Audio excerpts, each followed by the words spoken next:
εταιρεία μας απασχολεί βασικά 4 άτομα. Είναι μια εταιρεία η οποία διοργανώνει αθλητικά και κοινωνικά events και έχει μια ιστορία περίπου 10 χρόνια. Τα πλεονεκτήματα της εργοδότησης ατόμων ΑΜΕΑ από μια εταιρεία επιχείρηση στην Κύπρο, κατά τη δική μας άποψη, αποτελεί το κοινωνικό της ρόλο με τη συμπερίληψη αυτών των ατόμων στην εργασιακή αγορά. Μας δεν λαμβάνει κάποια κυβερνητική επιχορήγηση για την εργοδότηση ατόμων ΑΜΕΑ. Νομίζουμε όμως ότι θα έπρεπε και είναι ένα πολύ βασικό κίνητρο για τους εργοδότες να προχωρήσουμε την εργοδότηση. Η εταιρεία, όσο και οι εργοδοτούμενοι σε αυτήν,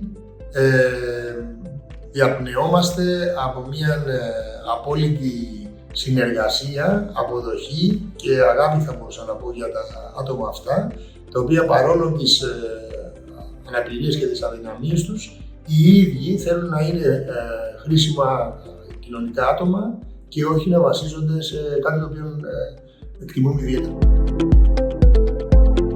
Οι προκλήσεις της εργοδότησης ατόμων με αναπηρίες θα μπορούσε κάποιος να πει ότι συγκεράζονται πρωτίστως στον χώρο πρόσβασης σε εργασιακούς χώρους και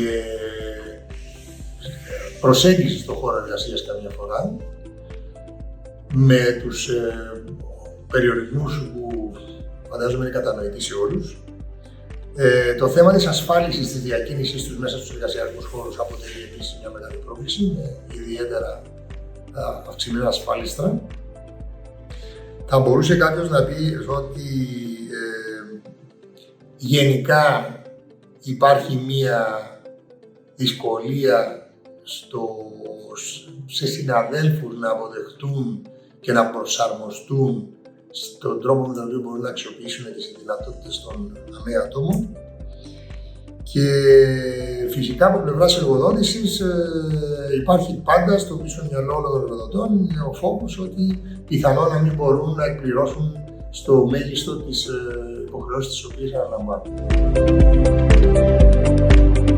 Μπορούσα να εισηγηθώ προς συναδέλφους, εργοδότες και επιχειρηματίες, όπως μέσω των εργοδοτικών συνδέσμων και οργανισμών εξασκήσουν την πίεση την οποία χρειάζεται για την αλλαγή της σχετικής νομοθεσίας, την δημιουργία κινήτρων των εργοδοτών για να εργοδοτήσουν ΑΜΕΑ, αλλά επίσης και την